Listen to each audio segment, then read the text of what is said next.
अरे भावा, अरे मी खूपच वाईट माणूस आहे रे.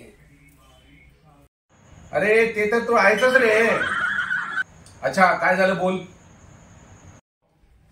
अरे माझी एवढी चांगली बायको आहे आणि मी तिला वारंवार धोका देत आलोय बघ.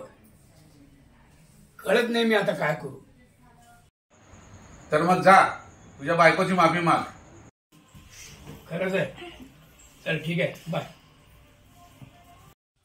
अगं ऐक ना, मला तुला एक सत्य सांगायचं आहे.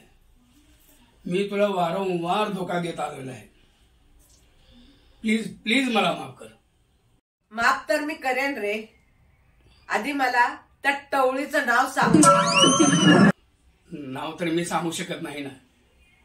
पक्का पक्का मला माहितीये ती मागच्या गल्लीतली अंजूच असेल. तिच्या बाबतीत खूप ऐकलंय मी. नाही, ती नाही. मग ती पुढच्या गल्लीची रेखाच असेल. कारण का तिच्या घरी खूप मुलांचं येणं जाणं असतं. ती कुणालाही सहज पटते. नाही, ती पण नाही. मग तर नक्कीच आपल्या शेजारच्या बिल्डिंगची पिंकी असेल. ती तर लगेच पटते. तिच्या बाबतीत तर खूप ऐकलंय मी. नाही, ती पण नाही.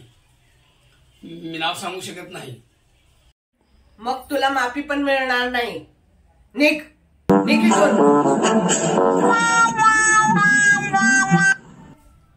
भावा, मी माझ्या बायकोची माफी सुद्धा मागितली.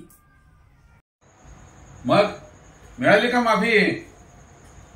अरे माफी तर नाही मिळाली, पण गल्लीतल्या 3 अशा बायकांची नावे कळाली की ते आरामशीर पटतील आपल्याला. अरे मला पण सांग ती नावं. मी ट्राय करतो की.